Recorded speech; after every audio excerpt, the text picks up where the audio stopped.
want to say I'm humbled because I really am, actually.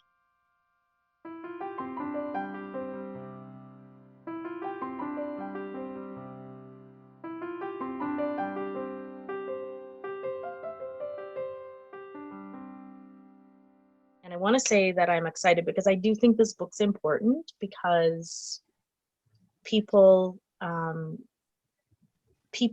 I want people to stay who come into the church.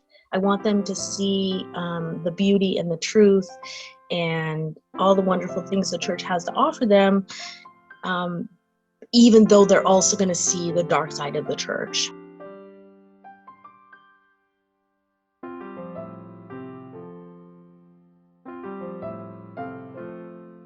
In my own faith and in the faith of the people that I work with, I see some of the biggest crises that have happened in our church: sexual abuse crisis. There's many sins of exclusion, of clericalism, of misuse of power. And in this book, I'm really honest about the fact that the church is, always reforming and not quite there yet. And I think it's important to be honest about that when we join a church, so that we keep our eyes wide open and we try to work to make the church holier, because as a new member of the church, you're also now responsible for it.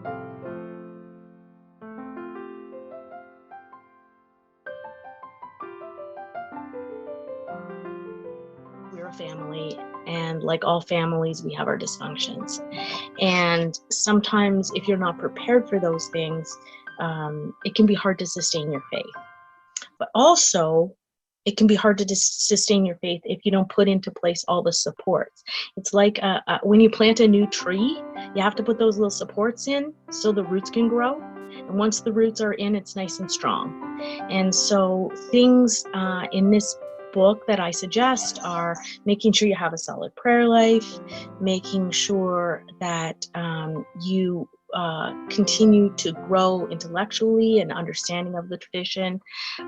Make sure that you put your faith in God instead of, I joined because I love the choir here and it makes me feel so great. Well, the choir may not be there forever. The priest that brought you in may not be there forever. The community may change. You may find out that there's all kinds of politics that you didn't realize. And those can be really devastating if you don't expect them. So, but if you put the supports for your new tree in there solidly, the roots can grow and you can sustain the hurricanes that come and go, or the snowstorms that come and go. So what this book is mostly about is helping you to grow your roots so that you become firmly planted in this tradition that's full of beauty and full of joy and that can really lead you to God.